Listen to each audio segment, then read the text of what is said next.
Good morning everyone. Basa na tayo ng Bible. Mabilisan lang kasi late na tayo.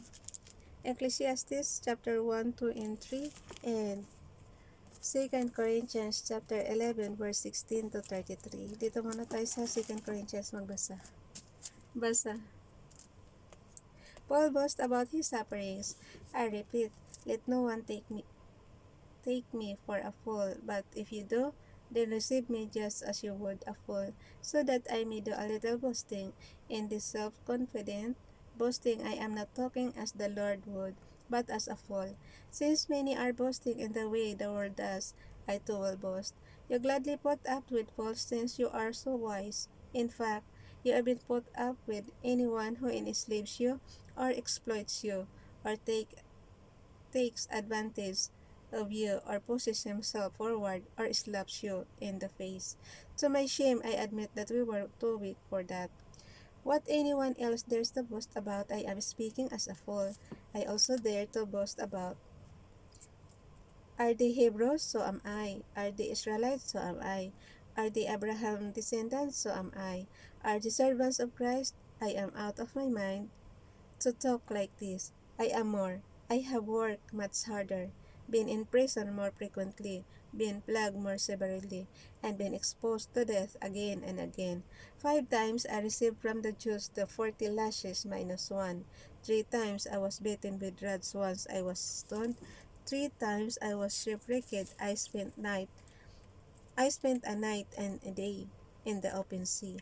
I have been constantly on the move. I have been in danger from rivers, in danger from bandits, in danger from own countrymen, in danger from Gentiles, in danger in the city, in danger in the country, in danger at sea, and in danger from false brothers.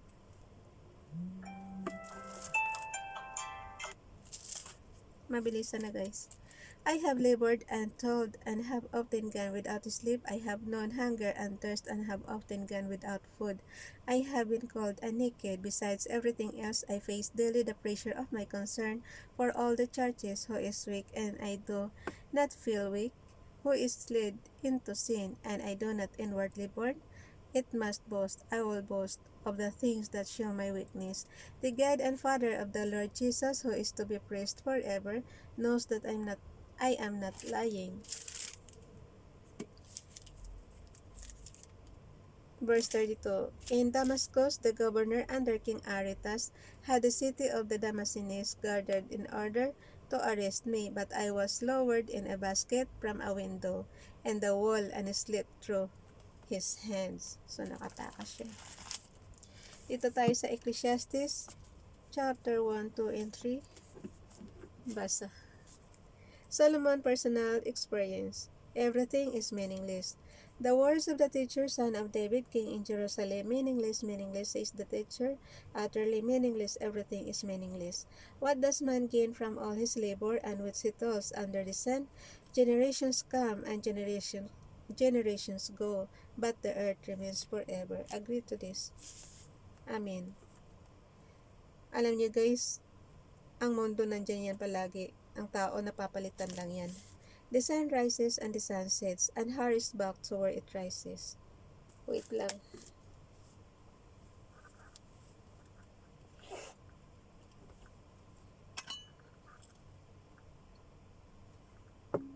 Wala na akong tubig. Verse 4. Generations come and generations go, but the earth remains forever. Verse 5. The sun rises and the sun sets and hurries back to where it rises. The wind blows to the south and turns to the north. Round and round it goes, ever returning on its course. Lumalayo tayo guys para makita natin. All streams flow into the sea, yet the sea is never full to the place the streams come from. There they return again. All things are wearisome, more than one can say. The eye never has enough of seeing. What has been will be again. What has been done will be done again. There is nothing new under the sun. Is there anything of which one can say, look, this is something new? It was here already, long ago. It has heard before our time, there is no remembrance of men of old, and even those who are yet to come will not be remembered by those who follow. Wisdom is meaningless. Verse 12. The teacher was king over Israel and Jerusalem. I, the teacher. Verse 12, guys. I, the teacher, was king over Israel and Jerusalem. I devoted myself to study and to explore by wisdom all that is done under heaven. What a heavy burden God has laid on me. I have been I have seen all the things that are done under the sun. All of them are meaningless, a chasing after the wind. What is twisted cannot be strengthened, what is lacking cannot be counted. I thought to myself, look, I have grown and increased in wisdom more than anyone who has ruled over Jerusalem before me. I have experienced much of wisdom and knowledge, then I applied myself to the understanding of wisdom and also of madness and folly, but I learned that this too is a chasing after the wind. For with much wisdom comes much sorrow, the more knowledge, the more grief. Pleasures are meaningless. Chapter 2. I thought in my heart, come now, I will test you with pleasure to find out what is good. But that also proved to be meaningless. Laughter, I said, is foolish. And what does pleasure accomplish? I tried cheering myself with wine and embracing folly. My mind is still guiding me with wisdom. I wanted to see what was worthwhile for men to do under heaven during the few days of their lives. I undertook great projects. I built houses for myself and planted vineyards. I made gardens and parks and planted all kinds of fruit trees in them. I made reservoirs to water groves of flourishing trees. I bought male and female slaves and had other slaves who were born in my house. I also owned more herds and flocks than anyone in Jerusalem before me. I amassed silver and gold for myself and the treasure of kings and provinces. I acquired men and women singers and a harem as well, the delights of the heart of man. I became greater by far than anyone in Jerusalem before me. In all this my wisdom stayed with me. Verse 10. I denied myself nothing my eyes desired, I refused my heart no pleasure. My heart took delight in all my work, and this was the reward for all my labor. Yet when I surveyed all that my hands had done, and what I had toiled to achieve, everything was meaningless, a chasing after the wind. Nothing was gained under the sun. Wisdom and folly are meaningless. Verse 12. Then I turned my thoughts to consider wisdom and also madness and folly. What more can the things a successor do than what has already been done? I saw that wisdom is better than folly, just as light is better than darkness. The wise man has eyes in his head, while the fool walks in the darkness. But I came to realize that the same fate overtakes them both. Then I thought in my heart, the fate of the fool will overtake me also. What then do I gain by being wise? I said in my heart, this too is meaningless, for the wise man like the fool will not be long remembered. In days to come, both will be forgotten. Like the fool, the wise man too must die. Yep. Toil is meaningless. Verse 17. So I hated life because the work that is done under the sun was grievous. To me, all of it is meaningless, a chasing after the wind. I hated all the things I had toiled for under the sun, because I must leave them to the one who comes after me. And who knows whether he will be a wise man or a fool, yet he will have control over all the work into which I have poured my effort and skill under the sun. Agree to, guys. Tingnan mo yung mga president natin, 'di ba? Napapalitan sila pero yung mga projects na 'yan, di mo alam kung ipagpapatuloy ng mga kasunod nila. So sayang yung effort. Okay, verse 22. What does a man get for all the toil and anxious striving with which he labors under the sun? All his days his work is pain and grief, even the night his mind does not rest. This too is meaningless. Verse 24.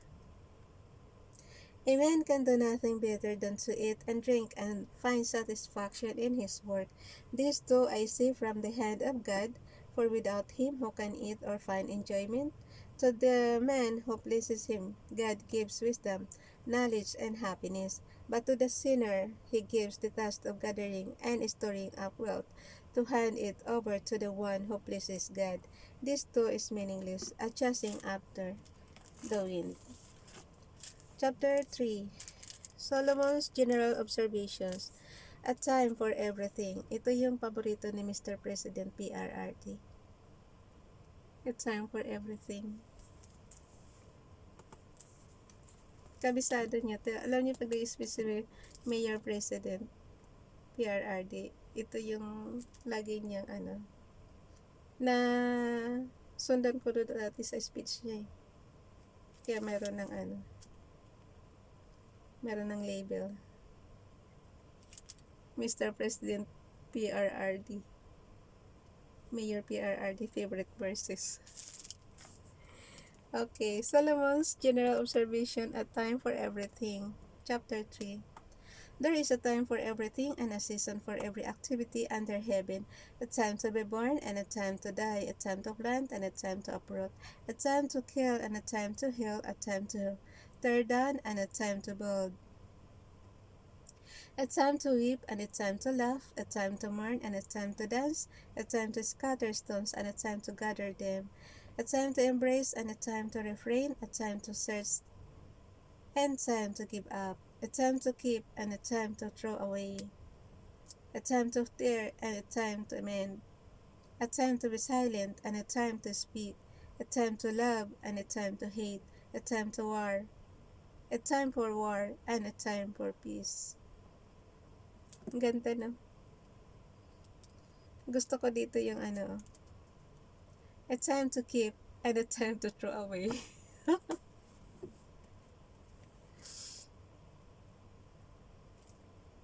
Okay. Dito tayo sa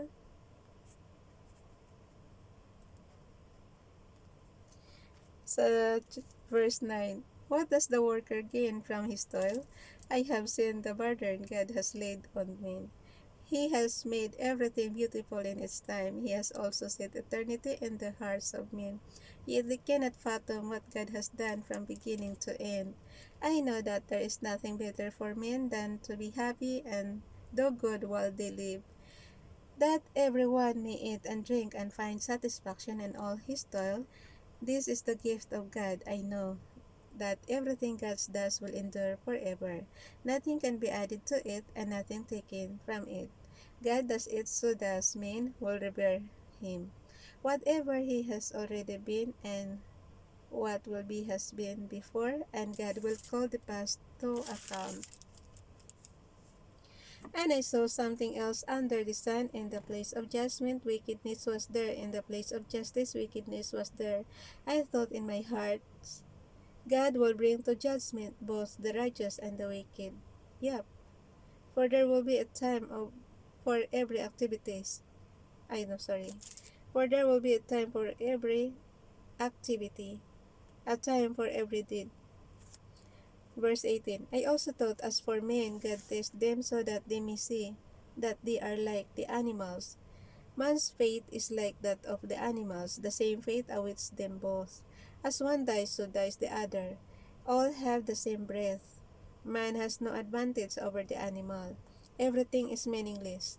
All go to the same place. All come from dust, and to dust all return. So, galing tayo sa alikabok, babalik din tayo sa alikabok. Agree.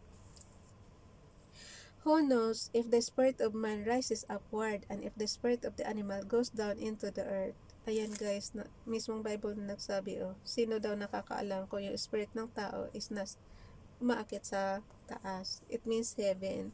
At yung spirit ng animals goes to the earth. It means sa earth. So wala talaga nakakaalam guys. Ewan ko kung paano explain to ng mga expert. So, I saw that there is nothing better for a man than to enjoy. Yan din kasi lagi kong tinatanong, may nakarating na po ba sa langit at bumaba sa lupa? Yan din lagi kong tinatanong Ibig sabihin ba, pumunta na sa langit, tapos dito ulit titira sa na hanggang ngayon buhay pa. So wala tayong na ano, kasi ang tagal na nitong Bible, 'di ba? So pati Bible nagtatanong din, who knows if the spirit of man rises upward and if the spirit of the animal goes down into the earth? So verse 22, so I saw that there is nothing better for a man than to enjoy his work, because that is his lot. For who can bring him to see what will happen after him? So hanggang dyan na siya, guys. Bye everyone. God bless.